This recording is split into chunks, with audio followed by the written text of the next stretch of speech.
We are on the brink, of course, of Thanksgiving holidays. That means travel. That means people seeing each other in tight quarters. And we still have a major, I don't know what to call it, ideological, cultural divide over the,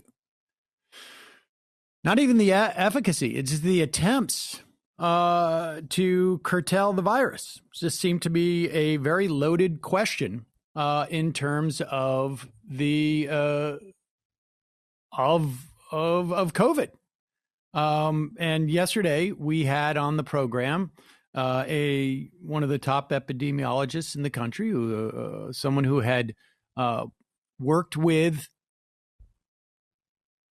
or has worked with Ebola in Sierra Leone, and one who works with infectious diseases and is a student of past epidemics. And he's never seen, I mean, there is no real precedent for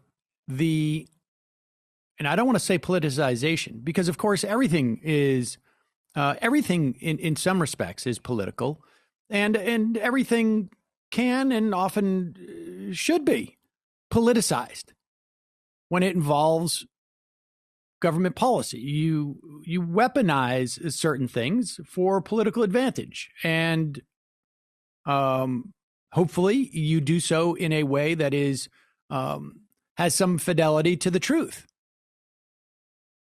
But the idea that an entire party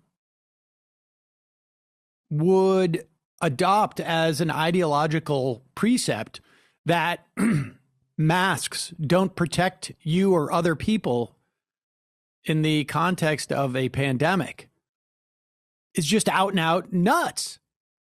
It's insanity. I mean, the only other equivalent we can find, at least in modern times, is that same party, the Republican Party, denying the existence of global warming, or denying the existence that it's man-made, or then denying the ability for humans to in any way change the trajectory of global warming. I mean, I keep coming back to, when I hear these things, that we have that at the heart of the coalition that has voted for Donald Trump are religious fundamentalists. And being a religious fundamentalist, being a fundamentalist of any sort, really, it impacts the way that you not just perceive reality, but the way that you ingest and digest information. And it also, I think it implicates the way that you perceive our ability and even the propriety of us attempting to deal with things like science, like natural sciences. Like, on some level, I'm not convinced that in its deepest recesses, the ability for someone like the governor of South Dakota to get up there and while her state is engulfed, both the Dakotas are engulfed in COVID, to get up there and say that masks, there's no proof that masks help in any way, is just sort of a reluctance to say that humanity, I should say, or that people, or that society has the ability to in any way affect biology, is just an offense. I mean, I think that's a big part of it. It's just, God gave us COVID. We just got to ride this thing out. That's not what they have said explicitly, but part of that has got to be the subtext. Here's a clip. This clip comes via a reporter at the Ohio Capitol Journal, Tyler Buchanan. You can find him on Twitter at TylerJoeLB. or it could be Tyler Joel B. And this is a Republican state representative, J. Todd Smith. I used to feel bad about playing clips of, like, state senators. What's going to become of them? But of course, so much of what we've seen over the past 20 years starts in state houses and then works its way up. But this is also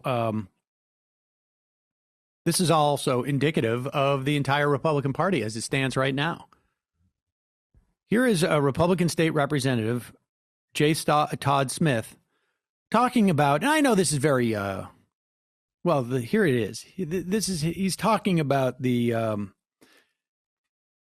a bill that purports to deal with the coronavirus. And in Ohio, we should tell you, well, all right, go ahead, play this. But also our public economy. COVID's had no effect on our economy. Our response as leaders in this state is what has had an effect on our economy. If the people are scared to go to restaurants, I put a lot of blame on the fear-mongering that was produced by experts who over-predicted what this was going to do early on.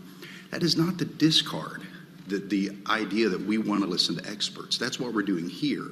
I disdain the idea, though, that if I'm not a doctor and epistemologist or whatever it is, that somehow I can't speak in an informed way to this bill or to this issue. You know what? I think if you don't know what an epidemiologist is, I think maybe that should be disqualifying. I mean, obviously, you've been elected, you get the right to do it. But I do think it should be disqualifying in the minds of people who want to actually have some form of reasoned debate about it. If you don't know that when you're talking about a pandemic, that epidemiology, not epistemology, is more relevant, then yeah, I would actually question that. And I would also say that the idea that people are afraid to go to restaurants because of state or federal or local or medical officials have scaremongered is just, it's bat crap crazy. In Ohio, put up the Ohio map. The number of cases over the past 14 days has grown by 107%. The number of hospitalized has grown by 88%. The number of deaths have grown by 19%. Now, hospitalizations and deaths, they're lagging indicators. So this 14-day change, one can imagine that in 3 to 4 weeks, we're going to see that number of deaths increase dramatically. I mean, it's nuts. And there's a drop there, and I think that drop is probably, now I can't quite tell, on November 18th. It's possible. It's possible that some of that scaremongering worked. You got to wait a couple of days to see. Dropped, down to where it was last week. Yeah, it looks like the peaks in both Ohio and also the Dakotas was earlier this week. But, I mean, who knows if that's going to remain that way. Well, let's hope, which means that the scaremongering is working, because that means that people are actually saying, like, hey, maybe I shouldn't go to that restaurant. If you're looking for why the economy is suffering and why Ohioans or any other people around the country are suffering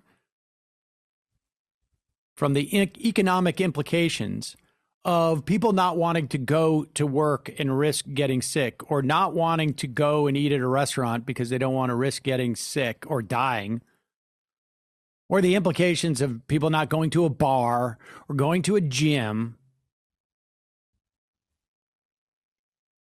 you should look to Washington, D.C., where there was a massive failure by the Republicans to pass any type of economic relief. And now we're not going to see any